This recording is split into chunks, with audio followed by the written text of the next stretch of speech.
We're looking at the end of the Great War.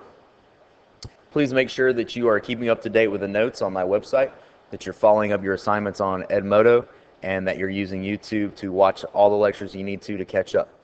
Let's look at how the Great War ends. The Great War ends because of Russia's withdrawal. Russia was in the middle of revolutions from the working class, the Bolsheviks, and their leader Tsar Nicholas was at a time period of weak leadership in which these people didn't trust him, they didn't respect him.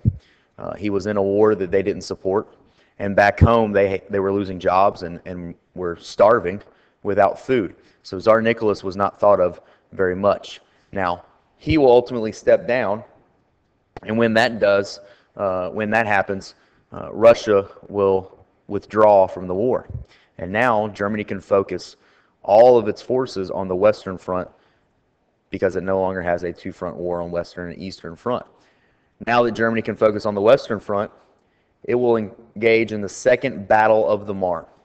In the Second Battle of the Marne, Germany will do very similar to what they did in the First Battle of the Marne. They will head towards Paris on an offensive. Unfortunately for them, by this time the U.S. is in the war, and the U.S. will have millions of reinforcements there to help out, and Germany is pushed back. With that signals the beginning of the end. The Central Powers begin to surrender with the Ottoman Empire, then Austria-Hungary, and then finally on November 11th, 1918, the 11th hour of the 11th month of the 11th day, Germany will sign an armistice, or an end to fighting. And this will signal the end to the fighting of the war, but it's just the beginning to how the war ends.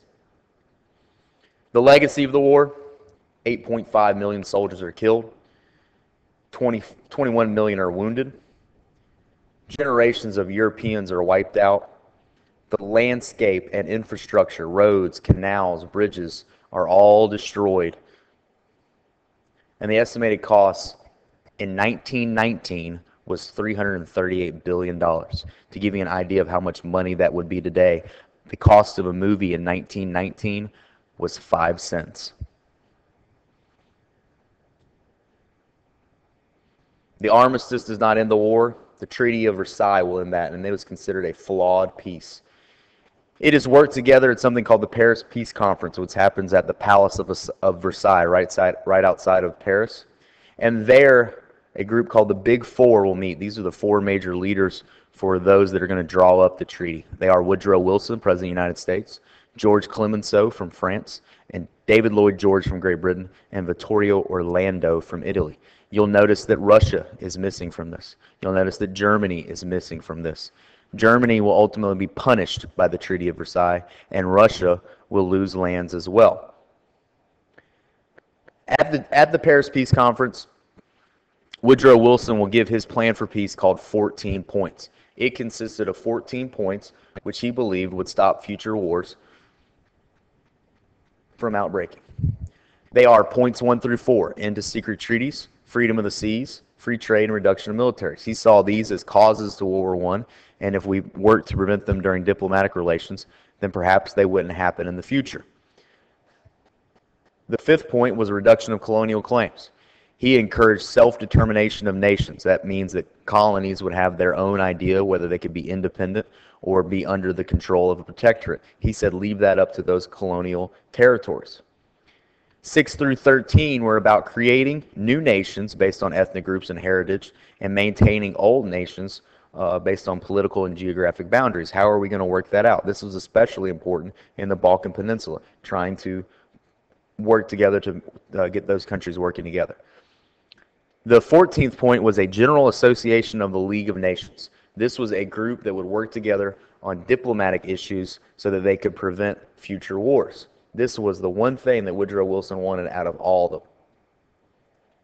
What results is Great Britain and France basically looking at Woodrow Wilson's plan and not respecting it because America had not been in the war for very long.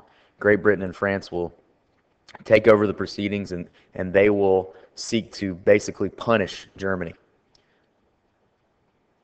Germany will lose land. They'll lose a reduction of their military. In Article 231 of the Treaty of Versailles, that is what we call the War Guilt Clause, where Germany will have to take full and sole responsibility for the cause of the war. They will also have to have reparations, which are payments to allied nations. So they are broke. They are millions of people have been lost or injured.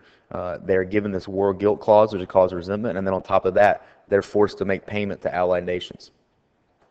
One thing that does come about, Woodrow Wilson gets his League of Nations. Ironically, though, the United States does not join the League of Nations. And ultimately, the Treaty of Versailles did little to solve the problems of World War I and pretty much created new, larger problems that lead us into World War II. That's the end of the notes for the end of the Great War. Make sure you're keeping up with your assignments on Edmodo using my website and following these lectures on YouTube.